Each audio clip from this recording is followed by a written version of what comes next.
My parents barged into my job, screaming that I destroyed the family because I refused to pay my deadbeat brother's rent. They called me a traitor in front of my boss and demanded I hand over my paycheck.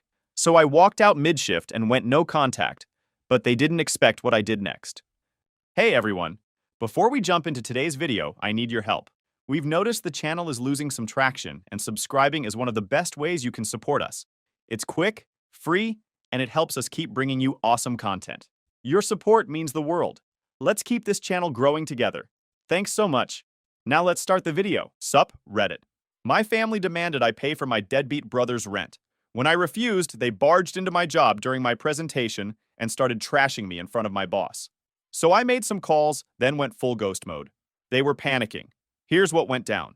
I, 28 male, had a solid life. Decent job at a marketing firm, my own place, zero debt, and what I believed was a tight family unit. My marketing gig was actually pretty good. Digital campaigns for mid-tier companies, decent bonus structure, and I'd been consistently hitting my targets for 3 years straight. The kind of stable career that lets you sleep at night knowing your bills are covered.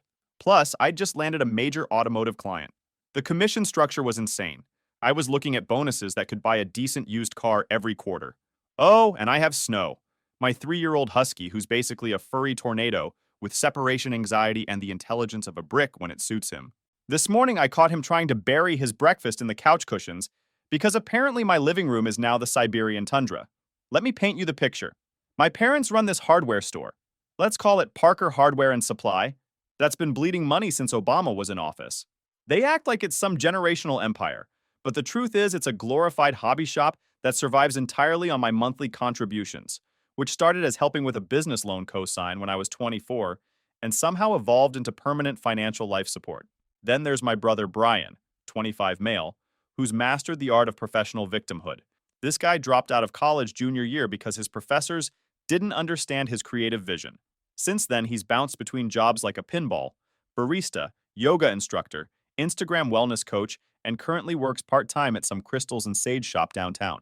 His longest employment streak was 4 months. My best friend Ezra put it best when I told him about his latest career move. Dude, your brother sells rocks to Karens and calls it spirituality. That's not a job. That's a participation trophy with extra steps. But here's where it gets good. Brian lives in a $2,400 per month loft in the trendy district because he needs to be surrounded by positive energy for his spiritual growth. Meanwhile, he makes maybe $800 a month selling overpriced rocks to soccer moms having midlife crises. You do the math. For years, I've been the safety net. Car payment behind? Can you help out just this once? Rent short? Family emergency? We'll pay you back.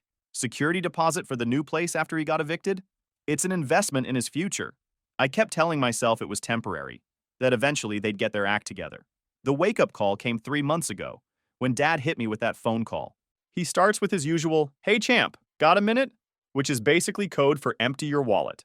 Turns out Mom and Dad are having cash flow issues and need me to take over Brian's rent completely. Not temporarily, permanently. He's family, Dad said when I hesitated. This is what family does. We take care of each other. I asked why Brian couldn't just move somewhere cheaper. His response? He's not built like you. Some people are warriors, others need protection. You're the warrior. During this whole conversation, Snow was in the background, having a full dramatic meltdown, because his favorite tennis ball had rolled under the couch. The howling and carrying on was so loud that Dad actually asked if someone was being murdered. Classic manipulation. Make me feel special while guilting me into compliance. When I said I needed to think about it, Mom grabbed the phone and laid on the emotional blackmail thick. We sacrifice so much to give you opportunities, and now you won't help your own brother? What kind of son are we raising? When I called Ezra to vent about it, his response was immediate. Bro, your parents run a failing hardware store and want you to subsidize your brother's crystal meditation business. That's not family values. That's a pyramid scheme with feelings. Wrong. Because 3 days later, Brian called me directly with a sob story about how his landlord was targeting him and threatening eviction. He needed $4,800 immediately, current month plus late fees plus next month in advance. When I told him I couldn't drop $5,000 on a Tuesday, he said something that still pisses me off. I guess I know where I stand with you now. When I'm homeless, I'll remember this conversation. Don't expect me to forget who was there for me and who wasn't. That's when I realized this wasn't about helping family. This was about enabling a grown man's refusal to live within his means, while my parents played victim and made me the bad guy for having boundaries. I told them all no. And that's when the real fun started. Saying no to my family was like kicking a hornet's nest. Within 24 hours, the guilt trip campaign was in full swing, and these people had turned emotional manipulation into an art form. It started with mom calling me at work. Not my personal phone, my office landline. She somehow got the number and called during my busiest project week, sobbing about how I was abandoning the family in their darkest hour. My coworker Janet could hear her from 3 cubicles away asking if everything was okay with my mom. The timing was perfect, of course. I was juggling 3 client campaigns and prepping for quarterly reviews. Having your mother sob into your work phone about family loyalty while your boss walks by? Career suicide material right there. The automotive client campaign I'd worked 6 months on was hanging in the balance, and here's mom turning my office into a Jerry Springer episode. Then came the text bombardment. Dad sending me articles about successful people who forgot their roots and children who abandoned their parents. Mom forwarding me GoFundMe links for families facing homelessness with messages like, I pray we never need to resort to this. Brian sending me screenshots of eviction notices. They even started calling my office, pretending to be potential clients. I caught on when Mr. Johnson asked about our family loyalty discount packages. Real subtle, Mom. Ezra's take when I showed him the texts. Your family group chat looks like a Nigerian prince scam had a baby with a Lifetime movie. This is weapons-grade manipulation, dude.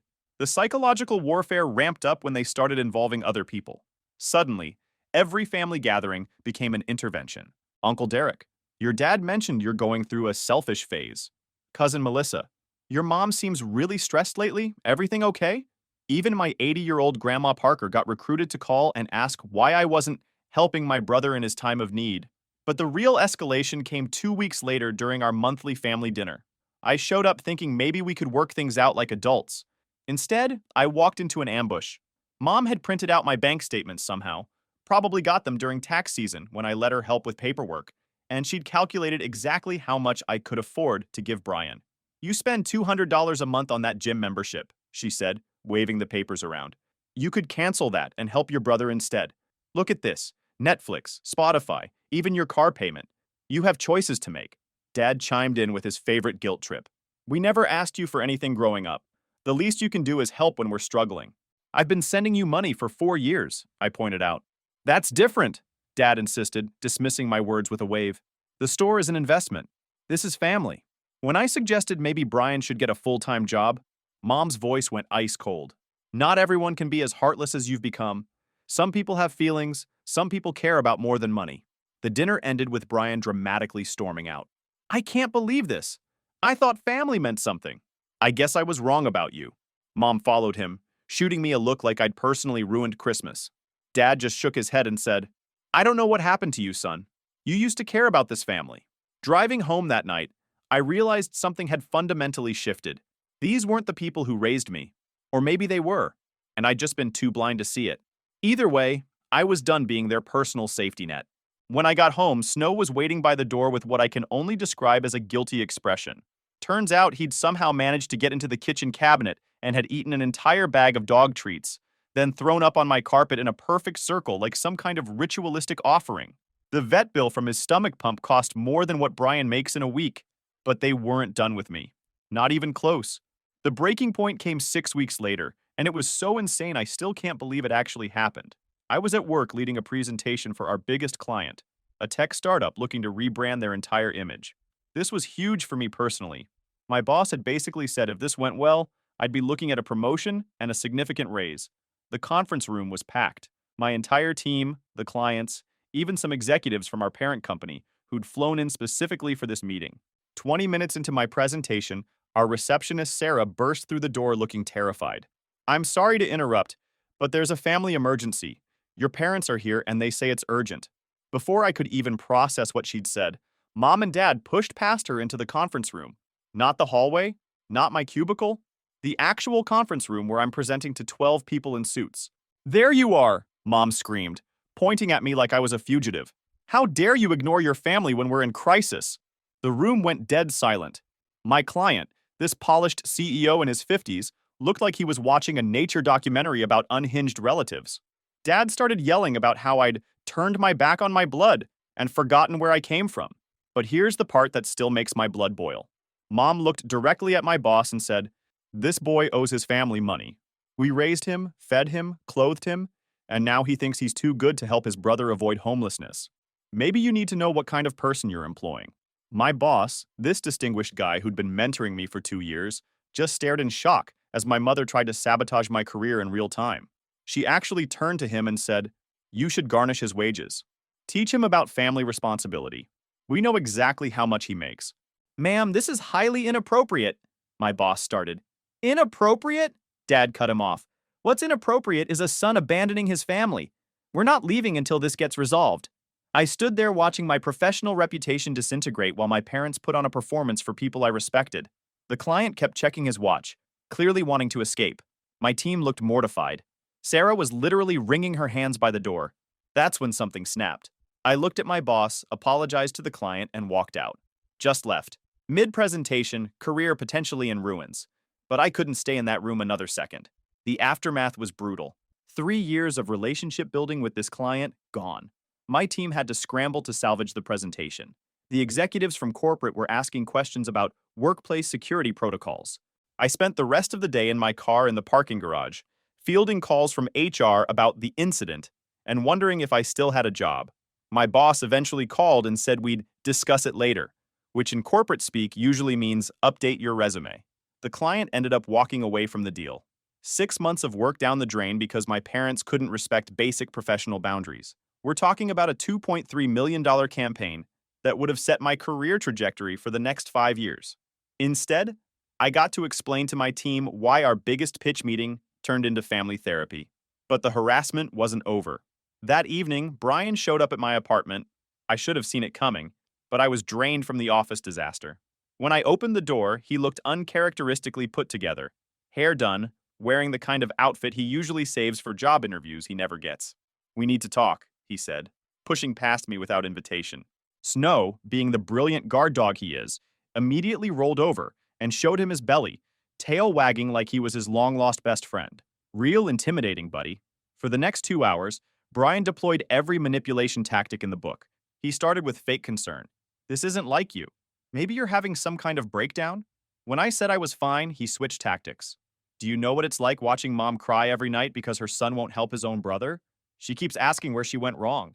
Maybe she should ask where she went wrong when she raised a 25-year-old who can't pay his own rent," I said. Brian's eyes flashed. "You think you're so much better than us, don't you? Just because you have some corporate job, you think you're above family." When that didn't work, he switched to gaslighting. "You're remembering things wrong about helping us. You're being dramatic about what happened at your office. You used to be the brother who'd do anything for the family." But the mask really slipped when he realized this wasn't working. "You know what? Fine, be selfish. But don't come crawling back when you realize you need us more than we need you." He stood up, smoothed his shirt, and delivered the final blow. "By the way, Mom and Dad are telling everyone what happened at your office today, about how you embarrassed them in front of your coworkers. They're posting it on Facebook to show what kind of son they have." The second he left, Snow started howling like someone had died. I'm talking full-on werewolf mode, head thrown back, dramatic as hell. My neighbors probably thought I was torturing him. Turns out he'd been holding it the entire time he was there and really needed to pee, but was too polite to interrupt the family drama. After he left, I called Ezra immediately. His response after hearing the whole story: "Dude, your brother just went full Amber Heard in your living room. The only thing missing was him taking a shit on your couch. Time to lawyer up and ghost these psychos." After he left, I sat in my apartment staring at the walls, finally understanding what I was dealing with. These weren't people having a rough patch who needed temporary help. They were emotional terrorists who saw me as nothing more than a resource to exploit, and they'd just threatened to destroy my reputation if I didn't comply. The Facebook post was a different story. Mom had written this whole sob story about having to beg her own son for help, while he lived in luxury and ignored his family's suffering. She painted me as some heartless corporate drone who'd forgotten his roots and abandoned his brother. The post included details about my salary, my apartment, even my car, information she'd gathered during years of me being transparent about my finances. She made it sound like I was hoarding wealth while my family starved, conveniently leaving out the 4 years of business support and countless emergency payments I'd made. The comments were brutal. Family friends I'd known since childhood were calling me selfish and ungrateful. Distant relatives were sharing their own stories about kids these days, who don't respect family values. My high school classmates were tagged in the post, ensuring maximum humiliation. Ezra's comment when he saw it: "Yo, your mom just aired out your business like she's running for mayor of Pettytown. This is some next-level social media warfare." She tagged half the phone book in this thing. But the real gut punch came when my boss called me into his office that afternoon. Someone had shared the post with our HR department. Mr. Henderson looked uncomfortable as he explained that while they couldn't fire me for family drama, the client from yesterday's presentation had expressed concerns about our company culture. "I'm going to be straight with you," he said. "This reflects poorly on all of us. Maybe you should consider taking some time off to get your personal life sorted out. Corporate speak for 'you're toxic now.' Disappear for a while." That's when I realized I had two choices: let them destroy me piece by piece, or burn it all down and start over. The decision was easier than I expected. I called Professor Williams that night, my old business ethics teacher who'd always said his door was open for graduates. Turns out he had connections at a firm 3 hours away that was looking for someone with my experience. Better pay, full remote option, and they needed someone immediately. The new company was everything my old job wasn't. They actually valued work-life balance instead of just putting it in their mission statement. Base salary was 40% higher, plus equity options. The kind of opportunity you don't pass up. Within 48 hours, I had a new job offer. Within a week, I'd found an apartment in a different city. By the end of the month, I was gone. But before I left, I made one last trip to Parker Hardware and Supply. I needed to see exactly what kind of operation I'd been funding all these years. The store was a mess. Half-empty shelves, dust everywhere, inventory that looked like it hadn't moved since the Clinton administration, random boxes of screws and bolts mixed with outdated power tools, and paint cans with rust rings. That afternoon, I started making the calls that would change everything. First to their accountant, explaining that I was removing myself from all business obligations. Then, to their web hosting company, credit card processors, and every other service I'd set up for them over the years. Meanwhile, I had to figure out what to do with Snow for the move. This dog had never been more than an hour away from me since I got him, and now I was planning to drive 3 hours to a new city. I decided to do a test run to the new apartment. Big mistake. Snow spent the entire car ride doing his impression of a dying whale, complete with dramatic sighs and the occasional accusatory glare through the rearview mirror like I was personally betraying him. If they wanted to play hardball, I'd show them what hardball actually looked like. Going ghost was the easy part. Deleting social media accounts, moving to a city where nobody knew my family's drama. That just required logistics and money. The best part was watching them realize what they'd lost while I didn't care. My new job was everything the old one wasn't. Flexible schedule, respectful colleagues, and a boss who understood that work-life balance isn't just a buzzword. For the first time in years, I wasn't stressed about money because I wasn't constantly bleeding cash to other people's emergencies. Snow adapted to the new apartment by immediately claiming the entire living room as his personal kingdom. I came home from my first week of work to find that he'd rearranged all the couch cushions into what I can only describe as a fort, and was sitting in the middle of it looking incredibly proud of himself. He'd also somehow figured out how to open the sliding door to the balcony and had been conducting what appeared to be diplomatic negotiations with a neighborhood cat through the screen. But the real satisfaction came from watching Parker Hardware and Supply implode in slow motion. See, when I'd set up their digital infrastructure back in 2020, I'd done it right. Professional email hosting, e-commerce platform, payment processing, inventory management, social media automation. Their entire modern operation ran through systems I controlled and paid for. They'd gotten comfortable letting me handle the computer stuff while they focused on the important business decisions. The technical side was more complex than they realized. I'd integrated everything. Their POS system talked to inventory management, which updated the website automatically. Customer orders triggered supplier notifications. It was a beautiful, interconnected system that required actual knowledge to maintain. Cutting off the money was just the beginning. 3 weeks after I disappeared, I started receiving panicked voicemails from Dad's new burner phone. Yes, he actually bought one after I blocked their numbers. Apparently, contractors were complaining that bulk orders placed through their website weren't being fulfilled. Their payment processor had suspended their account due to irregular activity patterns. Their business email was bouncing messages back to senders. The best part? I hadn't actually sabotaged anything. I'd just stopped maintaining systems they didn't understand. When you don't know how to log into your own email hosting account and the person who set it up disappears, things fall apart naturally. Brian, meanwhile, was discovering what real responsibility felt like. With their website down and their main phone number disconnected, I'd forgotten to pay that bill, oops. Contractors and DIY customers started calling his personal cell looking for answers. The guy who could barely handle working part-time was suddenly fielding calls from confused contractors asking about missing shipments of lumber and screws, and angry suppliers demanding payment for delivered goods. One voicemail I heard about through the grapevine had Brian telling a contractor, "Look, I don't know anything about your stupid screws, okay? My brother handled all the computer stuff and he abandoned us. Figure it out yourself." Ezra's reaction when I told him, "Your brother went from selling crystals to explaining missing hardware shipments?" That's like asking a vegan to run a steakhouse. This is beautiful chaos, man.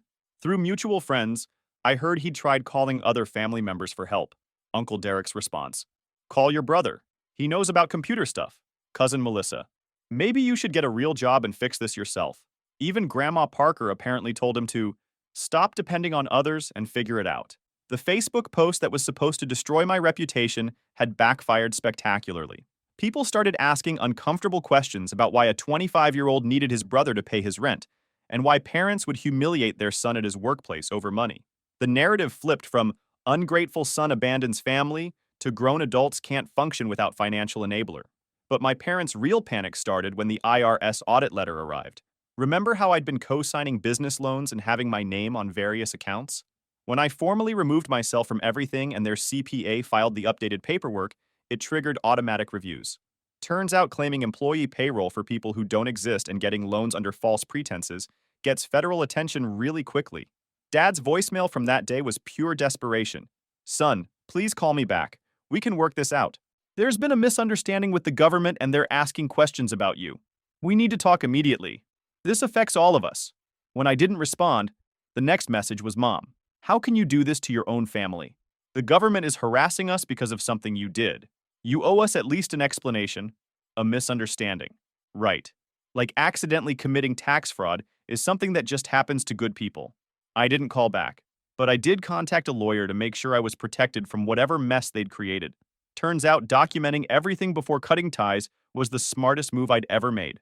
That night, Snow somehow managed to get his head stuck in an empty peanut butter jar. I have no idea how he even got it. I don't keep peanut butter that low, and the jar was completely clean. It was like he'd performed some kind of magic trick just to give me something else to worry about. Spent 20 minutes with dish soap trying to get him unstuck while he looked at me with those judgmental eyes, like this was somehow my fault. 4 months into my new life, I was thriving while my old family imploded spectacularly. The best part was watching it all unfold through the family grapevine without having to deal with any of it directly. The IRS audit had revealed enough irregularities to trigger a full investigation. Not only had they been claiming fake employees and inflating business expenses, but they'd also been using my social security number on documents I'd never signed. My lawyer called it identity theft with intent to defraud the federal government, which sounds exactly as serious as it is. Parker Hardware and Supply officially closed in March. Not temporarily shuttered for renovations like they kept telling people, but actually done. The landlord had locked them out after 4 months of unpaid rent, and the state revoked their business license after the tax issues came to light. 20 years of family legacy gone because they couldn't function without their personal ATM. Dad was working part-time at Lowe's now, which honestly might have been the first legitimate job he'd had since the Carter administration. The irony of him working for a big box hardware store after claiming his small business was so important wasn't lost on anyone. Mom got hired at a call center but got fired 3 weeks later for attitude issues. Apparently, she kept telling customers they were being unreasonable for expecting her to solve their problems. Turns out treating strangers like emotional punching bags doesn't work in customer service. The financial devastation was complete. They'd lost the store, the house, their credit rating, and their reputation in the community. Local contractors who dealt with them for years were sharing their own horror stories about late deliveries and unpaid invoices. Ezra's take on Dad's new job.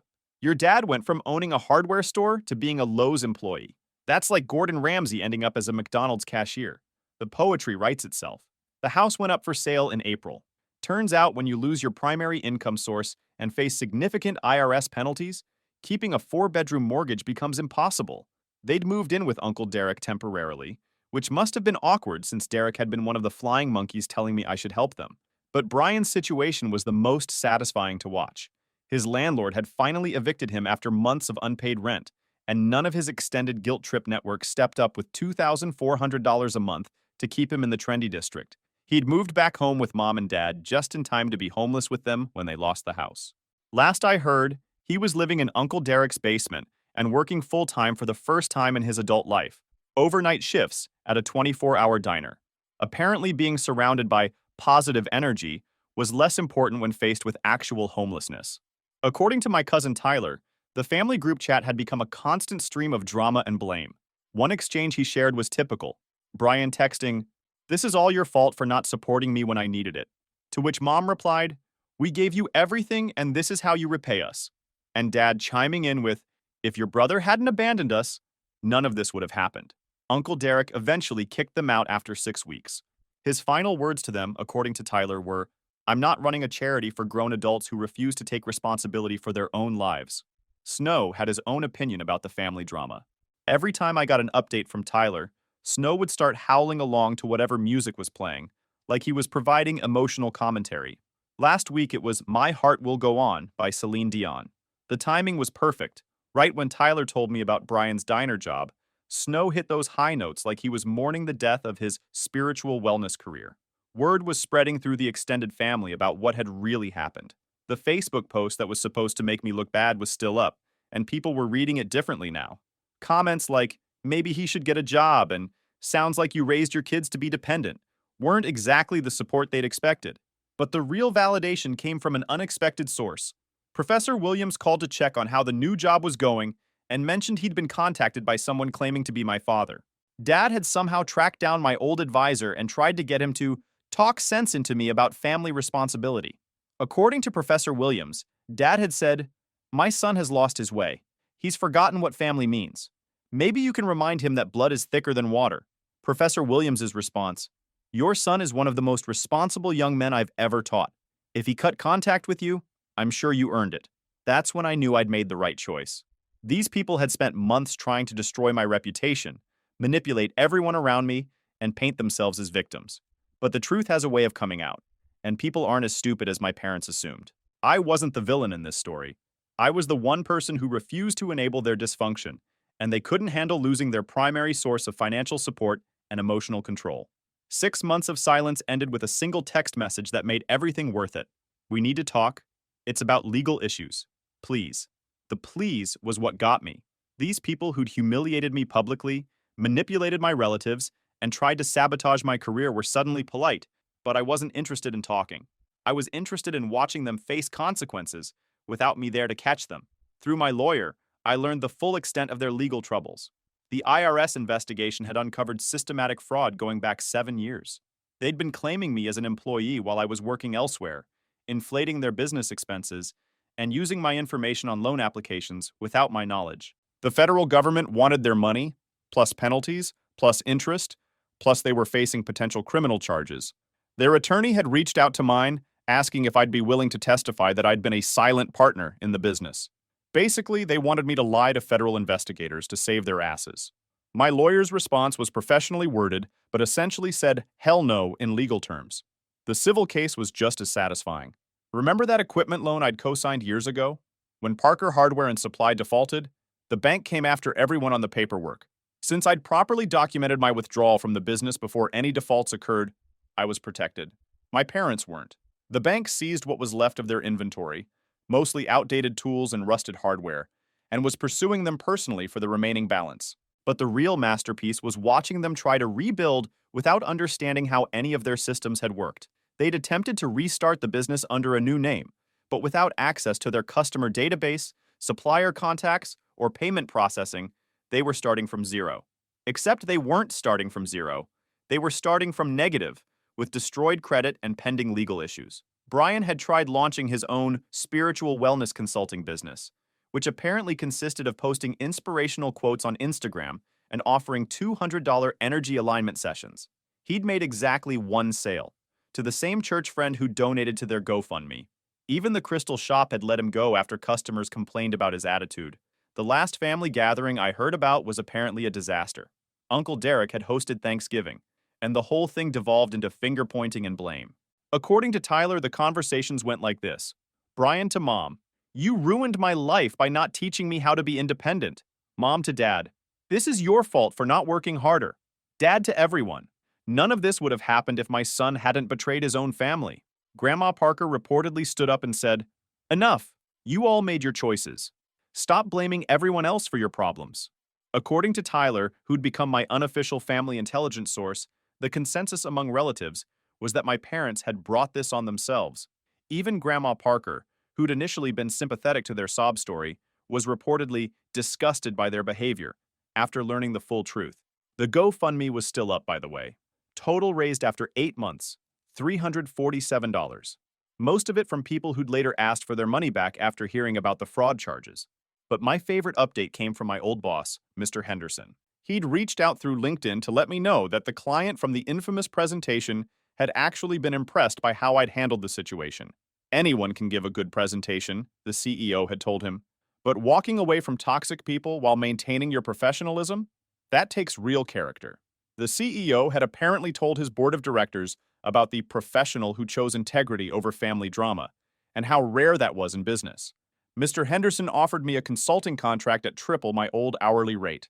Apparently, my family drama had become a case study in their office about maintaining boundaries under pressure. The professional vindication felt incredible. 3 months later, that same client reached out directly asking if I'd be interested in handling their account personally. Turns out my reputation in the industry had actually improved after word spread about how I'd handled the situation. Meanwhile, I was living my best life in a city where nobody expected me to solve their problems with my paycheck. Good job, great apartment, actual work-life balance, and zero family emergencies draining my bank account. I'd lost the inheritance they'd always dangled as motivation for my loyalty. Turned out to be debt, legal troubles, and a lifetime of guilt trips. I'd rather build my own legacy than preserve theirs. They'd called me selfish, ungrateful, a traitor to the family. But 6 months later, I was the only one whose life had actually improved. Funny how that works when you stop enabling other people's dysfunction and start investing in your own future. The family legacy they claimed I'd destroyed? It was never really a legacy at all. Just a house of cards built on guilt, manipulation, and other people's money. All I did was stop playing the game and let gravity do the rest. When I told Ezra the whole thing was finally over, his response was perfect. "Dude, you didn't just dodge a bullet. You dodged a whole firing squad. Your family's like a Netflix series that got canceled for being too unbelievable. Sometimes the best family is the one you choose, not the one that chose your bank account." Absolute truth from my very best friend. Snow seemed to agree. He was lying on his back in a patch of sunlight, legs in the air, looking completely content with our life. For a dog who once had a nervous breakdown because I rearranged the living room furniture, he'd handled our complete life overhaul with surprising grace.